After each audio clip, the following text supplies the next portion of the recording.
اعوذ باللہ من الشیطان الرجیم بسم اللہ الرحمن الرحیم۔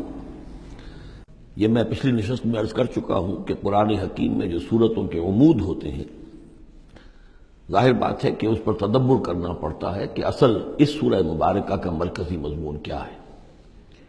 بہت سے مضامین تو کتابا متشابہن، بہت سے مضامین جو ہیں مکی صورتوں کے ایک دوسرے سے مشابہ ہیں، کافی چیزیں جو ہیں دہرا کر آتی ہیں، ذرا مختلف الفاظ میں، مختلف اسالیب میں۔ تو سورہ شورى کا جو عمود ہے وہ ہے اقامت دین۔ اس کے اعتبار سے جو اہم ترین آیات اس کی ہیں ان کو ایک دفعہ پھر گن لیجئے۔ آیت نمبر 10 آئی تھی وَمَا اخْتَلَفْتُمْ فِيهِ مِنْ شَيْءٍ فَحُكْمُهُ إِلَى اللَّهِ۔ حاکمیت اللہ کی ہے، حکم دینے کا اختیار اس کا ہے۔ یہ تقریباً وہی بات ہو گئی جو سورہ یوسف میں ہم دیکھ چکے۔ حضرت یوسف نے کیا کہا تھا اپنے جیل کے ساتھیوں سے؟ ان الحکم الا للہ ذالک الدین القیم۔ یہ دین قیم ہے کہ حاکمیت کا اختیار اللہ کے پاس ہے۔ اس کے بعد 13ویں آیت سے لے کر ویسے تو 21ویں آیت تک یہ 9 آیات کا ایک مضمون ہے جو اہم ترین ہے، لیکن ان میں پہلی 3 آیتیں جو ہیں وہ بہت ہی جامع، بہت اہم ہیں، جس میں سے آیت نمبر 13 میں آیا ان نقیم الدین ولا تتفرقوا فیہ، دین قائم کرو اور دین کے معاملے میں تفرقے میں مبتلا نہ ہو، اور جزیات میں اختلاف ہو جائے کوئی بات نہیں ہے، لیکن دین جو اصل وحدت ہے اور اس کی اقامت کی جدوجہد، اس میں تفرقہ نہیں۔ پھر اس میں حضور کو حکم کہ آپ ڈٹے رہیے، اسی بات کا حکم دیتے رہیے، اور اس میں یہ کہ ان کی خواہشات کی پیروی نہ کیجیے۔ اور اہم ترین بات آ گئی وَأُمِرْتُ لِأَعْدِلَ بَيْنَكُمْ، کہہ دیجیے کہ میں عدل قائم کرنے آیا ہوں، میں صرف واعظ کہنے والا نہیں ہوں بلکہ عدل قائم کرنا یہ میرا فرض منصبی ہے۔ پھر اسی سلسلے کی آخری آیت جو ہے 21ویں آیت، اس میں یہ ام لہم شرکاء شرعوا لہم من الدین ما لم یأذن بہ اللہ، کیا ان کے شریکوں میں کوئی ایسا بھی ہے جس نے دین دیا ہو ان کو؟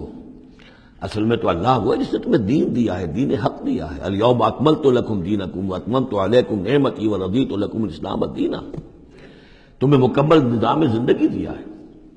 تو یہ اس کے بعد پھر یہ آیات جو ہم پڑھ رہے تھے کہ جو لوگ اب اس کے لیے کمر کس لیں انہیں دیکھنا چاہیے کہ انہیں اپنے اندر کیا اوصاف پیدا کرنے ہیں۔ اس میں بھی پہلی 3 آیتیں میں سے کل آیتیں یہ 8 ہیں، آیت نمبر 36 سے 43 تک، لیکن یہ کہ پہلی 3 آیتیں جو ہیں جو ہم پڑھ چکے ہیں وہ بہت ہی جامع ہیں۔ ان میں جو چیزیں ہم پڑھ چکے ہیں وہ نوٹ کر لیجئے۔ سب سے پہلی بات یہ کہ یہ بات پوری طرح واضح ہو جائے کہ دنیا و ما فیہا ان کی کوئی وقت نہیں ہے، اصل شے وہ ہے جو اللہ کے پاس ہے۔ انسان فیصلہ کر لے کہ میں طالب آخرت ہوں، دنیا میں رہنا ہے، زندہ رہنا ہے، اس کی ضروریات فراہم کرنی ہے، متاع ہے، ضرورت کی حد تک جو ہے اس میں وقت لگایا جائے گا، لیکن یہ کہ اصل مطلوب آخرت ہے۔ نمبر 2، توکل اس جد و جہد میں صرف اللہ کی ذات پر ہو، اپنے وسائل پر نہیں، اپنی ذہانت پر نہیں، اپنی قوت پر نہیں، اپنی صلاحیت پر نہیں۔ نمبر 3، جو کبیرہ گناہ ہیں ان سے انسان بالکل مجتنب ہو، ان میں سے کسی میں ملوث نہ ہو، فحش سے بالکل اپنے آپ کو پاک رکھے، اور پھر یہ کہ وہ غصے کو اپنے قابو میں رکھے۔ وَإِذَا مَا غَضِبُوا هُمْ يَغْفِرُونَ۔ اس کے بعد اب وہ اللہ کی اس پکار پر جب لبیک کہتا ہے، اس کے لیے جد و جہد کرنے کے لیے وہ فیصلہ کر لیتا ہے وَالَّذِينَ اسْتَجَابُوا لِرَبِّهِمْ، اور اس کے لیے پھر اللہ تعالیٰ کی ساتھ ایک قلبی رشتہ قائم رکھنے کے لیے التزام نماز، وَأَقَامُوا الصَّلَاةَ وَأَمْرُهُمْ شُورَىٰ بَيْنَهُمْ، اور پھر مشاورت کا انتظام، اور آخری بات یہ کہ جو کچھ اللہ نے دیا اسے لگا دینا، کھپا دینا، جہاد بالمال۔ 3 آیتوں میں اتنی باتیں ہیں کہ جو سامنے آئی ہیں، اور یہ مکی صورت ہے، یعنی یہ سمجھیے کہ جو کچھ مدنی دور میں آ کر پھر صحابہ کرام کی طرف سے جو چیزیں ظاہر ہوئی ہیں اس کے لیے گویا کہ یہ ہے تمہید، یہ میدان تیار کیا گیا ہے، ان کو اس کے لیے ذہناً جو ہے پوری طریقے سے تیار کر لیا گیا ان مکی صورتوں میں۔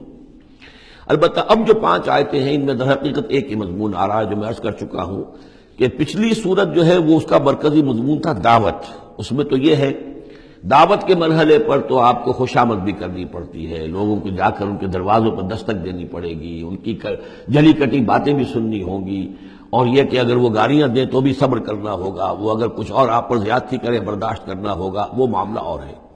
لیکن اقامت دین کی جد و جہد میں ایک وقت وہ آتا ہے کہ پھر جب ایکٹیو ریزسٹنس ہوتی ہے، وہ پہلا دور ختم ہوا، اب جب آ گیا وہ دور ایکٹیو ریزسٹنس، چیلنج، میدان میں آ کر اور باطل کو للکارنا. اب وہاں یہ ہے کہ اب یہ قانون بدل گیا. والذین اذا اصابہم البغی هم ينتصرون، وہ لوگ کہ جن پر اگر کوئی زیادتی ہو وہ بدلہ لیتے ہیں.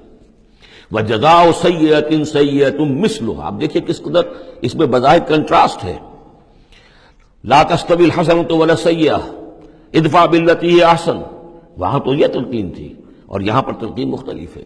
اور یہی دو ادوار ہیں حضور کی سیرت کے. مکے میں حکم یہ تھا کہ تمہارے ٹکڑے بھی کر دیے جائیں تو تم نے ہاتھ نہیں اٹھانا، کفو ایدیکم. مدینے میں آگے فرمایا گیا کہ بڑھو جرم کرو، اینٹ کا جواب پتھر سے دو، جو زیادتی وہ کریں اتنی زیادتی تم بھی کرنے کا تمہیں حق ہے. وہ اگر بٹا لگاتے ہیں اشہر حرم کی حرمت کو تو تم بھی اب اس وجہ سے رک نہ جاؤ کہ اشہر حرم ہے، ان کو اسی مہینے میں ان کو بھی قتل کرو. یہ ساری چیزیں جو ہیں اب سورہ بقرہ کے اندر پڑھا ہے. تو یہ انداز جو ہے یہ دعوت اور اقامت ان دونوں الفاظ کے حوالے سے اس کو سمجھ لیجئے کہ یہ فرق اور تفاوت ہے. بجزاء سیئۃ سیئۃ مثلھا، اور برائی کا بدلہ ویسی ہی برائی ہے. فمن عفا واصلح فاجرہ علی اللہ، ہاں اگر کوئی معاف کر دے اور معاف میں کرنے میں اصلاح کی صورت نظر آ رہی ہو. یہ معاف کرنا اگر اسی اعتبار سے ہو کہ کسی شخص کو معاف کرنے سے توقع ہو کہ وہ صحیح ہو جائے گا، درست اپنے آپ کو کر لے گا، فاجرہ علی اللہ، تو ایسے شخص کا اجر اللہ کے ذمے ہے. انہ لا یحب الظالمین، یعنی کہ اللہ ظالموں کو پسند نہیں کرتا. یہ ہم پڑھ چکے ہیں سورہ بقرہ میں بھی، وَلَكُمْ فِي الْقِصَاصِ حَيَاةٌ يَا أُولِي الْأَلْبَابِ، اے ہوش مندو قصاص میں زندگی ہے. وَلَمَنِ انتَصَرَ بَعْدَ ظُلْمِهِ، اور جو شخص بدلہ لے، انتقام لے اس کے بعد کہ اس پر ظلم کیا گیا، فَأُولَٰئِکَ مَا عَلَيْهِم مِّن سَبِیلٍ، تو اس پر کوئی الزام نہیں ہے. آپ یہ نہیں کہہ سکتے بھائی تم نے معاف کیوں نہیں کیا، نہیں، اس کا حق ہے. اگر وہ معاف نہیں کرتا وہ بدلہ لے سکتا ہے. وَلَمَنِ انتَصَرَ، دیکھیے انداز ہی بالکل مختلف ہے یہ. اور یہی دو مرحلے ہیں، اسی کو پھر ہائی لائٹ کیا ہے پروفیسر منگومری واٹ نے. محمد ایٹ مکہ کچھ اور ہے، محمد ایٹ مدینہ کچھ اور ہے. وہاں صورت یہ تھی کہ کفو ایدیکم، اپنے ہاتھ بندھے رکھو. نغمہ ہے بلبل شوریدہ تیرا خام ابھی، اپنے سینے میں اسے اور ذرا تھام ابھی، ایک وقت آئے گا تمہیں اجازت دی جائے گی، تم اپنے پورا انتقام لینا ان سے. جیسا کہ میں نے عرض کیا جس طرح پھر حضرت بلال نے قتل کیا ہے اپنے اس آقا کو، سابق آقا کو، امیہ ابن خلف کو، وہ ان کو اس کا حق تھا. وَلَمَنِ انتَصَرَ بَعْدَ ظُلْمِهِ، یہ بالکل اسی طرح کی بات آ گئی جیسے کہ چھٹے پارے کی پہلی آیت تھی، لا يحب اللہ الجہر بالسوء الا من ظلم. اللہ کو کوئی بری بات زبان سے نکالنا بلند آواز سے پسند نہیں ہے، لیکن وہ شخص جس پر ظلم کیا گیا مظلوم ہے وہ اس سے مستثنا رہے گا. وَلَمَنِ انتَصَرَ بَعْدَ ظُلْمِهِ، جو بدلہ لیتا ہے، انتقام لیتا ہے جبکہ اس کے اوپر ظلم کیا گیا، فَأُولَٰئِکَ مَا عَلَيْهِم مِّن سَبِیلٍ، اس پر کوئی ملامت نہیں ہے، کوئی الزام نہیں.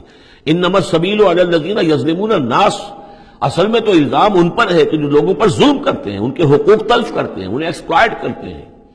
وَيَبْغُونَ فِي الْأَرْضِ بِغَيْرِ الْحَقِّ، اور زمین کے اندر سرکشی کرتے ہیں ناحق، خود حاکم بنتے ہیں، قوموں کو اپنا غلام بناتے ہیں، قوموں کا استحصال کرتے ہیں، ان کا خون چوستے ہیں. الزام ہوگا تو ان پر ہوگا، نہ یہ کہ جو لوگ بدلہ لیتے ہیں. اولئک لہم عذاب علیم. اب دیکھیے عدل اور انصاف کی کیا اہمیت ہے، اور یہ میں نوٹ کراتا آ رہا ہوں آپ کو. سورہ آل عمران میں فرمایا اللہ کی شان میں قائما بالقسط، وہ قسط کا قائم کرنے والا ہے. سورہ نساء میں فرمایا مسلمانوں سے یا ایھا الذین آمنوا کونوا قوامین بالقسط شہداء للہ. سورہ مائدہ میں پھر فرمایا یا ایھا الذین آمنوا کونوا قوامین للہ شہداء بالقسط. اور اس کے بعد اب آپ دیکھ رہے ہیں اس سورہ مبارکہ میں حضور سے کہا گیا کہ کہہ دیجئے مجھے بھیجا گیا ہے عدل قائم کرنے کے لیے، وَأُمِرْتُ لِأَعْدِلَ بَيْنَكُمْ. اور یہ ہے اصل جو کہ لوگوں کے حقوق کو غصب کرتے ہیں، ان پر ظلم ڈھاتے ہیں، اور یہ کہ زمین میں سرکشی کرتے ہیں ناحق، ان پر ہے الزام. وَلَمَنْ صَبَرَ أُولَٰئِکَ لَهُمْ عَذَابٌ عَلِيمٌ، یہ وہ لوگ ہیں جن کے لیے عذاب علیم ہے. وَلَمَنْ صَبَرَ وَغَفَرَ إِنَّ ذَلِكَ لَمِنْ عَزْمِ الْأُمُورِ. ہاں یہ ایسی کیفیت ہو سکتی ہے کہ کوئی شخص صبر کرے اور معاف کر دے تو یہ بہت بڑے اونچے اور بڑی ہمت کے کاموں میں سے ہے، لیکن یہ دیکھ کر سچویشن کے مطابق ہوگا. صدق اللہ العظیم.